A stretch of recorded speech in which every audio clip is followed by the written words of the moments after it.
Welcome, ladies and gentlemen, to this, your Taurus April 2024 reading and forecast. Hi, I'm Nigel St. James, clairvoyant. Now, we have an interesting deck this month.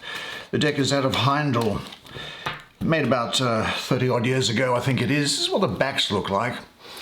Now, this deck and this reading will provide you with a unique perspective on the energies and influences surrounding you, and it will help you to navigate the month with insight and awareness. Now, this is a beautiful deck. It's got a number of things in it. Now, I use a lot of astrology and numerology as a rule, but this has also got Chinese I Ching, biblical Hebrew letters, and runes on some of the cards. Whether they come up with yours or not, we'll see in just a moment. And they will also act as windows on what is happening. Now, of course, these tarot readings are they're not predictors of a fixed future, but lenses. These cards will act as lenses that reflect the energies and the energies that are in play, and they'll provide you with guidance and a deeper understanding of the path that you are on. Now, of course, I've done a number of one-on-one clairvoyant readings for people from different countries around the world over the course of the last month by FaceTime and Skype. And if you might be interested in a clairvoyant reading, check out the information in the description at the end of the video. Now, I've also done a number of healings as well over FaceTime and Skype for people around the world. Now, readings, of course, I charge for. I have to. But healings are provided for free and without any obligation. Now, the gifts of clairvoyance and healing were provided to me at birth. They are spiritual gifts. The gift of healing is one that I must use, and the condition is that I am to receive nothing in return for it.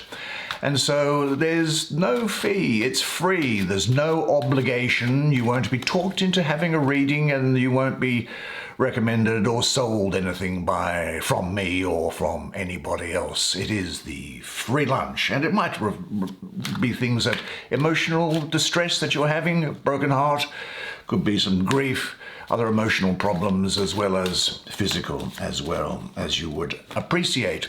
So don't be shy, reach out. I mean, I've been doing this for over 40 years, and there is nothing that I haven't heard or seen before in that time, and all the sessions are completely confidential, as you would expect. And actually, I forget everything at the end of a session anyway, otherwise I'd go crazy. Now, we take 5 cards here, don't we? Because 5 is all we need, because they speak volumes to us. So let's see what there is in store for you now, shall we? And get the reading underway. What's the first one? And it is Death. And that's got a rune and a Hebrew letter, which I'm going to enjoy getting to in just a moment. There is the 6 of Cups, which has a Chinese I Ching, which you'll see in just a second. Here's another I Ching. This is the 3 of Wands. What's this one? It's also an I Ching. The 8 of Cups. And finally, there is the Devil, which has both a rune and a Hebrew letter, as well as the usual astrological associations that I see anyway. So why don't you come? I'll bring the camera around, sit down here next to me. You and I can have a good close look at the imagery on these cards together while I do the reading for you. Let's go and have a look at, I love this deck with these Elder Futark alphabet, Hebrew alphabet stuff, and of course I love my astrology connections with it. And I can see the astrology connection with this. Well, obviously there's a lot of Scorpio there, but there's more to this. Let me see what there is first here, and let's have a look at the image itself and see what I can determine for you from that. Well, the thing that strikes me here is that of the boat that's sitting out here. I'm just looking at that boat of all things. Now, the image of the boat, I think, belongs to birth as well as to death. The baby's cradle actually originally symbolized a boat. Did you know that? Now, this tree that's growing up here and the grasses that are down there, I think that they refer to those aspects of nature which are not human. That is plants, bones, minerals and birds, the animal world, the vegetation and everything like that, while the ferryman in that boat refers to humanity. Now the peacock's eye there in the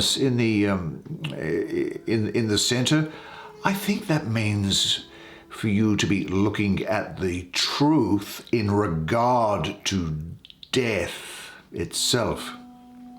Now the bird also symbolizes the soul, and also it symbolizes your divine potential. But I'm drawn now to this Elder Futhark letter here, the Viking letter, which is Bacano, and it means, what's that tree called? A birch tree. It also means rebirth or a new phase, a relationship, or a project indeed. In fact, Bacano is the goddess of the tree, that birch tree, I think. And that goddess reigns, that Norse goddess reigns over life's important changes, things like birth, adolescence, marriage, and of course death. Now each of these phases is unique, and it brings its own challenges and of course celebrations. And this is a reminder that every ending brings a new beginning. New growth must be nurtured so that it will grow strong. And then to have a look at that Hebrew letter that's there, that you can see it sort of curling around like that. That is the 14th letter of the Hebrew alphabet, if I'm not mistaken, which is the letter of Nun, and it's the symbol of faithfulness. It's a symbol of your soul and emergence. Now, the Nun stands for humility. As you can see, it's bent both above and below. It also represents your soul, that heavenly spark that is sitting inside the earthly container of your body. Now, in the ancient Aramaic language, and Aramaic was the language that the famous figure of Jesus Christ would have spoken along with all the apostles, and that Nun means fish. So Nun can be thought of as the fish that swims in the waters of sacred scriptures. It's also connected to fertility, actually, to continuity, and to the ability to increase and to multiply. I think it also indicates the constant presence and the humility of your soul. The soul is silent, of course. It's bent and humble, constantly giving light, but staying hidden. And it says, I think, that to be bound by the Creator's will, not your own personal egotistical sense, you've got to bend above and below. I think it also represents flow, teaching you to be supple and flexible like the fish instead of resisting change. And if you can be aware of your inner guide, your spirit, your soul, you never need to be afraid of anything because the Creator is always present there with you. Now, what's also interesting for me here is that you can see that they've made a reference to the sign of Scorpio there. Scorpio is about change. Scorpio has three forms, you know. It has the hard shell. Scorpio is the fixed sign of water. It has the hard shell of the scorpion. It has the liquid form of the snake. And then it has the airy form of the eagle. And so what we see here is, I think things about, well, there's Mars ruling Scorpio here, and the planet of Mars, its fiery energy here is in its lowest form, which is necessary to provoke you to change, to move things forward. I think what's happening here is that there is, in a sense, some sort of a death and resurrection going on within yourself, a transformation, becoming free of old ensnarements and some external changes as well. Now there's endings, letting go of emotional attachments perhaps. Old relationships are demanding to be disintegrated. And this may be bound together with some painful experiences, sure, but Because you have drawn this card, it shows that you are ready for this. Now, the act of letting go, difficult sometimes as it may be, is actually going to set you free. Now, death shows two faces, I suppose, one destroying and tearing down, and the other freeing you from old bonds which have become confining and preventing life. So face your fears and test your limits, It's a time to cut away all those things that's no longer serving you in your life, because I think that you are now ready to make the necessary changes in your life and accept any pain that may come with the loss of the old. And ask yourself this: to what outdated relationships or situations are you clinging? Say this to yourself: I let go of people and situations with ease and dignity. Every ending advertises the new beginning. I now say yes to death and yes to myself. We might go down that diagonal, I think. Let's see what there is here. 3 of, what is it? Wands. Okay, actually very good astrology with that, but let me deal with the picture and then with that I Ching hexagram, and then we shall go from there. Well, if you have a look at that picture there, you'll see that the ruined cathedral's windows that are around here, then what they do is they're open up to the sky, aren't they?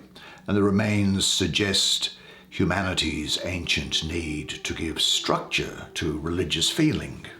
Now this hexagram here, the hexagrams, of course, the broken lines are yin or receptive, the unbroken lines are yang or active. Put them together to get these 6 here. This, I happen to know, is called the cauldron. That's the rough translation from the Chinese. Well, it symbolizes nourishment and rejuvenation. Now, sooner or later, good always comes to you when you do good. Joy comes to those who bring joy to others, and opportunity comes to those who persist in their dreams. Well, rejuvenation, I think, is a returning to your natural desires for good things and good living, and the recharging of your batteries that comes from making progress and enjoying those things, isn't it? I think that healthy, regular sustenance is really important for you at this time. That's the cauldron, things cooking in it inside a little hut in an ancient Chinese village. And each person's sustenance comes in the form of fulfilling his or her deepest needs or desires. Now, rejuvenation means that, people in the honourable pursuit of their dreams, then they are properly nourished and valued. You do get what you want when you work with the goal and your intentions are pure. Now, I think a fresh approach to old habits is being indicated by this as well, and look for ways of putting new life into old forms. But if I may look at the astrology of this card now, and it says to me that it is the sun in the second decan of Aries, the 31st of March to April the 9th. This is about birth and creation, as well as was this card here, this death card here. Now the sun, the sun is also exalted in Aries, and so this is a really good placement. And Aries suns, they always enjoy a challenge, and they're happiest when their lives are moving forward and active. So get moving for you at the moment is what's going to be happening. Saying that this is a time you'll have great self-confidence. And I don't think you're going to be making any compromises on things. I see you putting into form ideas which you've had. This is a confirmation that you are on the right path. And you might actually be thinking of, I wonder if this hobby of mine can be turned into a business here. I think what we're also seeing here is that there is now the direction. The idea is the things that you had in mind before, you now have the direction, the way that you want to put them into play in order. But as I say, it is important to operate from a place of integrity before making decisions at the moment, and to have a clarity of your mind and your heart before any action is taken if you want to get the best results. And if you don't have that, then put it off. But if you do, now is definitely the time to get moving on it. Now pay attention to your own point of view and to your internal stillness as well. Center yourself and overcome. Now really, are there any reasons for self-doubt? Do you yet doubt your virtues? If you are not centered and feel doubts lingering within, put them aside, because this is the month where things are happening for you. And say this to yourself: I have the power and virtue to reflect and to know. Now I said we were going to go down this diagonal, didn't I? So let's have a look at this thing here. Well, it actually says it there. It's strongly a Capricorn energy around here. Feet on the ground, eye on the prize. Your sister Earth sign, of course. It is the cardinal sign of Earth. And you, as the fixed sign of Earth, benefit from all the work of Capricorn before you. Now what's going on here, if I can just look at this for just a second here.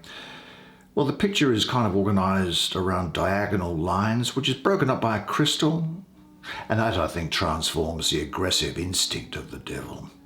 Now, a snake, or this snake, is an image of rebirth. See, it sheds its skin all the time, doesn't it? And also the visionary aspects and experiences with you. Snakes can also historically, mythologically refer to evil, but that's not coming around you now. And this devil has 3 horns and 3 eyes, and wears a sort of a stony crown. Now this rune, which is up in the corner here, this is called Algiz, and it speaks for you at this time of luck and protection and connection to the higher self. It's a sanctuary. This is really a protective force that's coming into you now, a guardian of you, but it's also a warning of something that perhaps you should be guarding yourself against. It can be a call to seek safety and raise your higher consciousness to be aware of any threats that might be hanging around out there. Now, this is a call to action, but it's also an omen of very good luck. And it does heighten your awareness and it keeps you from harm. Now, I do know a witch, actually, who uses this rune as part of her jewelry and as a protective energy that helps keep her on the true path and strengthening her power and luck. Now, you know how I said that this thing had 3 eyes? Well, have a look. This Hebrew letter that's sitting here, that is the letter Ayin. And it actually means eye, and so it's got to do with your vision and bringing forth things that are hidden. It teaches you to see beyond, and it also relates to time. There's a visionary within you at the moment. Very, very interesting. You can look out and predict events, see where they're going to lead. I think that what we see here is it's also asking you to open your eyes and to see beyond the physical. Because this energy here is really meant to take you from dark to the light. And it's urging you to break through the walls and limitations in order to see that which is not yet visible to you. There is also around here a great degree of procreative energy, a new sense of vitality, humor, a lot of sensuality and sexuality, and I'm also mindful of this card here. Creative energy and individuality here. You are going to be irresistible to other people, so do with that what you will. I think this can also refer to tunnel vision, where you fix upon a goal because the devil does not get distracted by anything else. And this is a material goal that you're about. You're interested in the good life, and this is about you exercising your ambition to increase your capacity to obtain and enjoy the good life. I think what we also see here is that, well, Capricorn's a sign of business, career and success and social standing, and they're usually hard workers, Capricorns, and achievers, wouldn't you agree? Well, I think what this is saying that you're here is that with Mars coming into the picture here, that Mars is exalted in Capricorn, incidentally, then we're going to see here a very high sex drive with you. Now, look, if you're not with someone, that's okay. You still can deal with your sexuality. There's also creative energy. So there's a very strong link to the material side of life and also self-ambition. Now, I think that you should accept that you do have an ambitious side, but don't let it consume you. Accept it and see it for what it is without becoming a slave to it. I think you'll have a strong desire to compete, to improve, and to win. That's also the case that, you see, you're a very special person. There may be some people who demonize you, who make you out to be the devil. Well, just meet them with humor and lightness and accept what life gives you and keep your feet on the ground. I will ask you this, though. Do you have some wish or desire that you don't admit to? Say this to yourself. I am a vital, joyful, and grounded person. I enjoy my sexuality. Now, whether my problems are real or imagined, I can handle them realistically and with good humor, because I am the captain of my ship. Now, let's have a look at these minor arcana, shall we, and see what there is. A couple of these cups cards here. This is the 6. This artwork is just so interesting, I feel, don't you? Let's have a look at this, and I won't spend a lot of time on it because we will run out of time. Now, the column that we can see going up here, I guess that it's part of a temple. Now, this bubble that's sitting there, it's tinged with red at the bottom. Do you see that? And that refers to life energy. There's a 5-pointed star there that indicates the presence of the goddess with her wisdom, power, and protection being bestowed upon you at this time.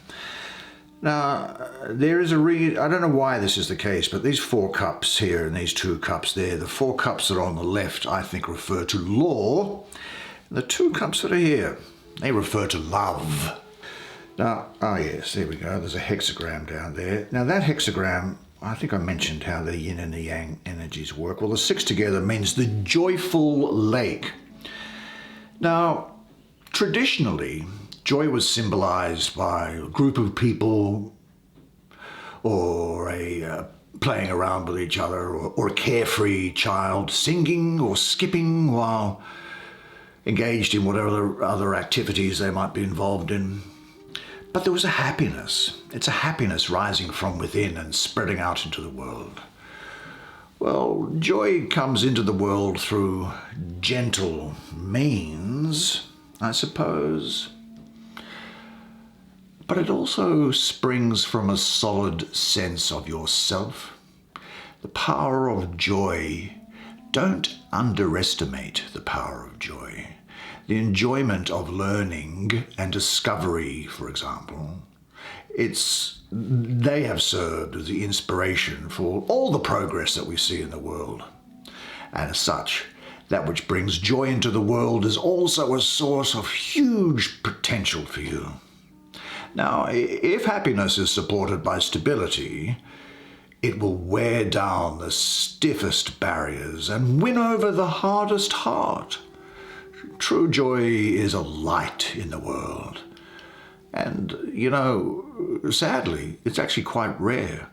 So its presence really is an indication of good fortune, and it's going to be with you now and in the future.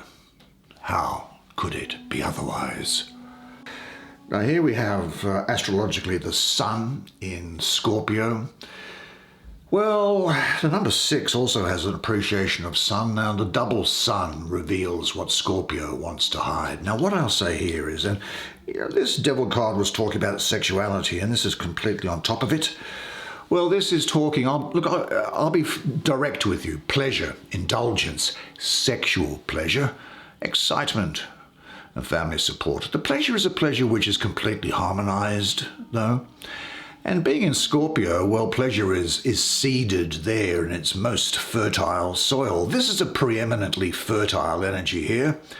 There's lust, enjoyment, pleasure in sexual relationships, and a rich exchange of sexual and heart energy and emotional renewal. Now, this pleasure may have been experienced after much hardship, though, in your case. Yeah, I think so. There's a desire for a fulfilling relationship. But now enjoy all which life gives you, because this is the best way to express your gratitude. But are you holding on to any old beliefs which prevent your enjoyment of pleasure? Enjoy your own emotional wealth and share it with someone, and say to yourself, I'm now open to a partner with whom I can share the joys of love on all levels. Now, I'm going to have to do this really, really quickly, this final one. Look, this hexagram, well, the picture is one of cups everywhere, but light and water is coming through, which says you might have a moment of disappointment, but everything turns out well. The hexagram there talks about decrease, and that's a natural part of cycle. Things need to decrease. Waters decrease to evaporate to make things happen. There is the astrology of Saturn ruling Pisces here. But this is a time when you are going to overcome emotional blockages, and you will become clarified in the way that you think. I told you it was an interesting deck, didn't I? And I hope you enjoyed that reading as much as I did providing it to you. Now, unless I see you privately for a reading or for a healing, then of course I'll see you again next month. And until then, though, remember one thing, and it is this, that you are a legend. And I look forward to seeing you again next month. Until then, it's bye for now.